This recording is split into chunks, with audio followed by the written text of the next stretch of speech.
Magandang gabi mga masters, bali ngayon po ay 3 videos po ma-upload ko po sa aking YouTube channel.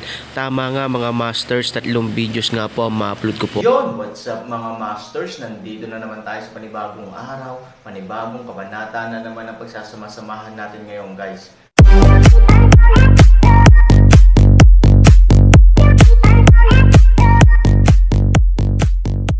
Bali mga masters, kung bago ka pa lang po sa aking YouTube channel, please click the subscribe button, lalong-lalo na po yung notification bell guys, para maging connected pa rin tayo sa isa't isa at maging updated kayo sa mga susunod ko pang video. Bali mga masters, bago natin umpisahan ng kwento ay mag-shoutout po muna tayo para sa mga solid nating tagapakinig. Sobra akong nagpapasalamat sa inyo mga Sec Masters at aking mga Emperor. Maraming salamat sa solid na pagsuporta nyo. Yun na nga mga masters, no? Bali hindi na ito patagalin. In 3, 2, 1, let's go! Mga masters, baka pwedeng hindi tayo mag-skip ng ads. Salamat mga masters. Ang bagong yugto ni Daryl sa Storytelling Channel sa YouTube mapapakinggan. Ang bagong kabanata, sa pagsabi ng isang sundalo ng assassin sect si Sect Master Marvin, ay hindi umihimik sa oras na ito. At ang sundalo ng assassin sect ay muling nagsalita at sinabi, "Sect Master Marvin, paumanhin kung ano ang iyong nais ay aking susundin. Patawad kung aking pinapaunahan ang magiging desisyon mo at dapat mong gawin." Sabi ng isang sundalo ng assassin sect.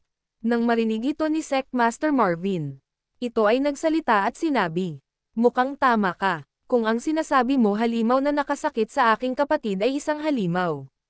Hindi natin ito makakaya, at ngayon malubha na pinsala ang aking kapatid. Kailangan natin siya maprotektahan." Matapos lang si matandang ubing sa kanyang ginagawa sa loob ng silid ng aking kapatid. Lilisanin na natin ang ating lungsod. At tayo ay babalik sa ating dating lungsod. Na winasak din ng mga kasundaluhan ng Westrington sa panahon na si Emperor Dwayne pa ang kanilang emperor. Oo, ang dating lungsod ng assassin sect ay napasama sa sinakop ng mga kasundaluhan ng Westrington sa pamumuno ni Emperor Dwayne. Dahil sa ginawang pagsalakay ng Westrington sa kanilang lungsod noon, napilitan ang assassin sect na lisanin at umatras sa mga kasundaluhan ng Westrington. At maghanap ng bagong lugar na kanilang pwedeng pagtayuan ng bago nilang lungsod. Kaya ang lugar na pinagtayuan nila, ang bagong lungsod ay ito na ang naging lungsod nila sa ilang taon na nagdaan. At sa hindi inaasahan ito naman ay winasak ng isang babae na nagmula sa South Cloud na si Queen Zilong. At isa din sa dahilan kung bakit ngayon ang assassin sect ay nakakaranas ng kahirapan ngayon. Dahil ang kanilang mga hari-harian ay nakuha ng mga kasundaluhan ng Westrington sa pamumuno ni Emperor Dwayne.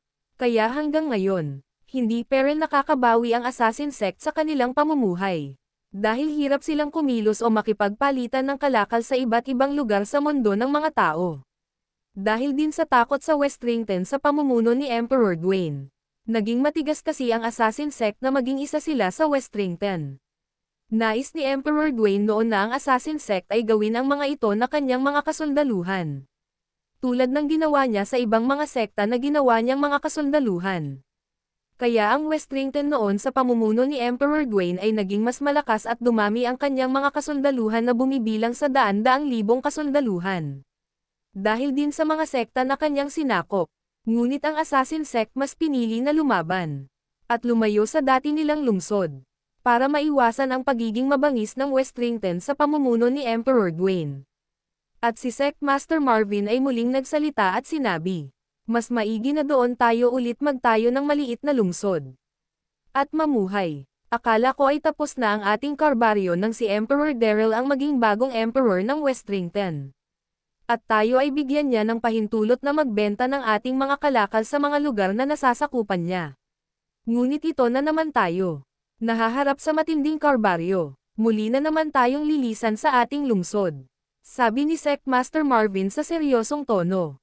Nang marinig ito ng isang sundalo ng assassin sect, ito ay biglang nagsalita at sinabi, "Sect Master Marvin, bakit hindi natin ito iulat sa imperyo ng Westrington? Ngayon ay nandito na muli si Emperor Daryl sa ating mundo. Natitiyak ako na hindi niya hahayaan maghasik ng masama ang halimaw na iyon sa ating mundo. Mas mabuti na malaman niya ang nangyari sa ating sekta at kung ano ang ginawa ng halimaw na iyon sa ating lungsod. Sabi ng isang sundalo ng Assassin Sect.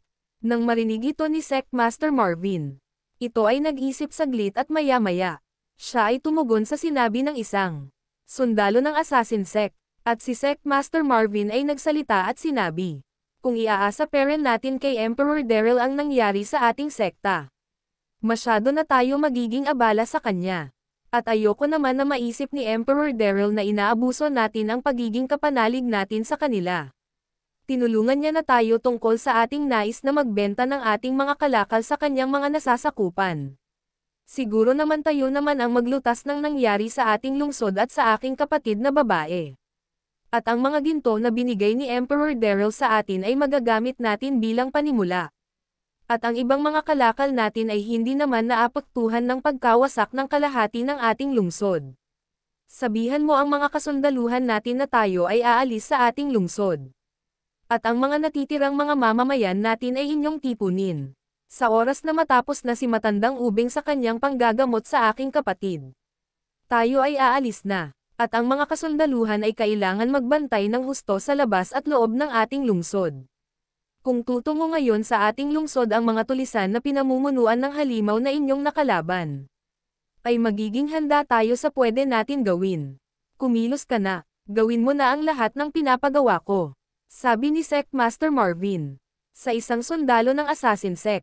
At nang marinig ito ng isang sundalo ng Assassin Sect agad itong tumugon at sinabi, masusunod Sect Master Marvin, maiwan ko na kayo. At ang isang sundalo ng Assassin Sect ay mabilis na lumabas sa tahanan ni Lily.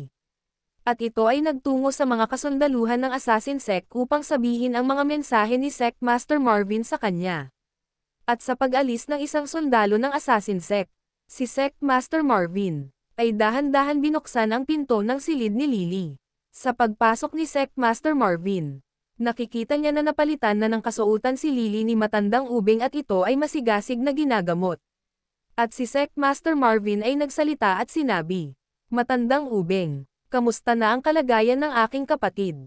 Sabi ni Sect Master Marvin sa mahinang tono ngunit ito ay labis na nag-aalala. Nang marinig ito ni Matandang Ubing, siya ay nagsalita at sinabi, Sect Master Marvin, tatapatan na kita. Ang pinsala ni Sect Master Lily ay malubha. Ang kanyang mga buto ay mga nagsibali. Ang ganitong sitwasyon ay hindi ko alam kung aking makakayang gamutin. Ngunit gagawin ko ang lahat para siya ay aking mapagaling. Kailangan ko lang ng sapat na panahon. Sabi ni Matandang Ubing. Nang marinig ito ni Sect Master Marvin siya ay nagsalita at sinabi, Matandang Ubing, ilang araw naman ang kailangan mo at ang sinasabi mo sapat na panahon.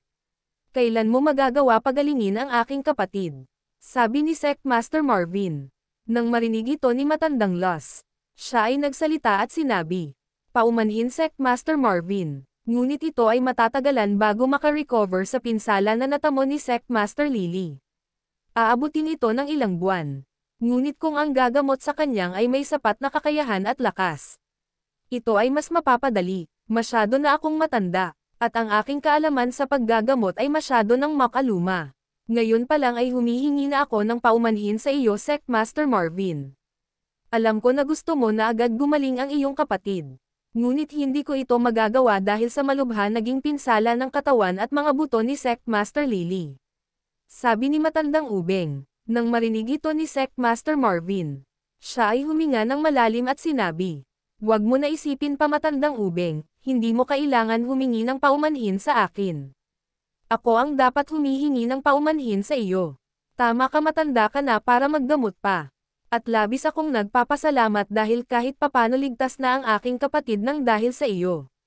Salamat Matandang Ubing. Oo nga pala kailangan na natin lisanin ang lungsod na ito. Tayo ay babalik na sa ating dati nating lungsod na winasak ng mga kasundaluhan ng Westrington. Sa pamumuno pa ni Emperor Dwayne. Sa aming pagdalaw sa seremonya sa Imperyo ng Westrington, nalaman namin na tinapos na ng bagong Emperor ng Westrington ang kasamaan ni Emperor Dwayne. At sa aming pagdalaw sa seremonya, nalaman at nakita ng dalawang mga mata namin na ang magiting na Sect Master ng Elysium Gate at isa sa Diyos sa God's Domain na si Emperor Daryl na ang mamumuno sa Imperyo ng Westrington. Hindi na muli tayo manganganib sa mga kasundaluhan ng Westrington simula ngayon. Ang dati natin lungsod ay mas ligtas ang ating mga mamamayan dahil ito ay malapit sa katubigan. At ang imperyo ng Westrington ngayon ay medyo malapit sa ating lungsod noon. Kaya mas magiging ligtas tayo roon. Kung dati ay mahirap na mapuntahan ang ating lungsod, mas magiging mahirap pa ito ngayon. Dahil dadaan muna sila sa imperyo ng Westrington bago makatungo sa ating lungsod. Inutusan ko na ang mga kasundaluhan na paghandin na ang iba natin mamamayan na natirang nabuhay. Tayo nang lilisan sa lugar na ito at tayo ay babalik na sa dati nating lungsod. Alam ko na madami pa kailangan gawin sa dati natin lungsod.